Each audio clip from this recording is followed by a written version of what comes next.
Hello, little people, and welcome to Oz History, the interesting bits.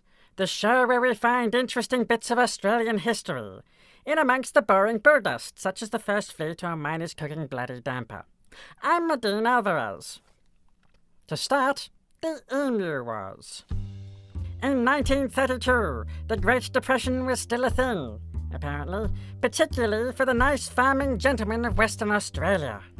Some of these rugged farming types were returning soldiers from World War I, scratching out a living from fringe farms. They scratched. That's what they did.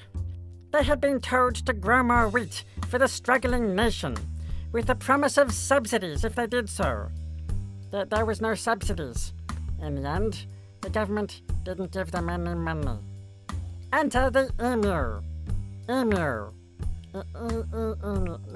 Emu.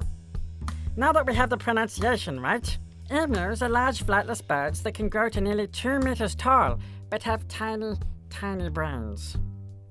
According to some scholars, they could be the stupidest birds in the entire world.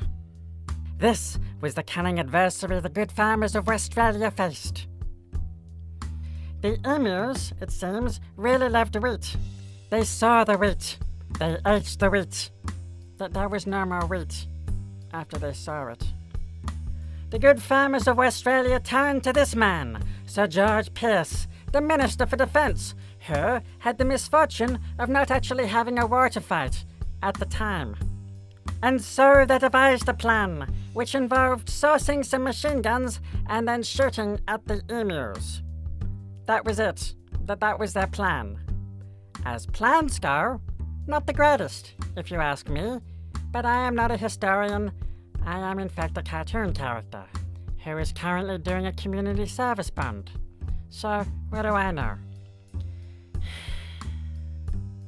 So, on the human side you had 2 dudes under the command of a major named Meredith and some high-powered weaponry. And on the other side you had 2,000 otherwise oblivious emus. At first, these great military minds decided on a full frontal assault. The machine gunners found a bunch of emus and just kind of shooting at them. Only a few emus fell though. The rest kind of just ran away, as you'd expect, being emus. It turned out while emus were really bad at thinking, they were incredibly good at soaking up bullets.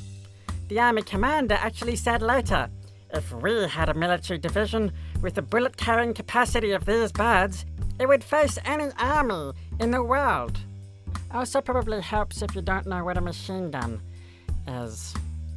So the emus won the first battle, by not dying. The army then tried a sneaky approach. They set up an ambush near a dam. The emus came, the soldiers opened fire, and their guns jammed. And so the emus ran away again. Later, the army would take the offensive mobile by using the awesome power of a truck with a guy and a machine gun on the back of it. As you'd expect, this didn't work out too well. The emus could run at 50 kilometers an hour, while the truck would bump over the undergrowth and things. Add to this, one of the few emus that got shot got caught in the truck's wheels and kind of gummed up the whole thing. So, after this shooty activity, they realized they were spending at least 10 bullets to kill 1 bird, which is a pretty bad exchange rate, if you're honest. In the end, the government issued a bounty to the poor but honest farmers themselves, and sadly, many emus were to fall. But for one moment, they stood brightly, and maybe even defiantly, if they weren't so stupid, and faced down the might of the Australian army. And when all was said and done, the war was even mentioned in Parliament, when one politician asked the Prime Minister whether there would be medals given out for the Emu War. At this point, another politician interjected and said that if there was, they should have been given to the emus, given they won pretty much every round. And that was today's interesting bit of Australian history.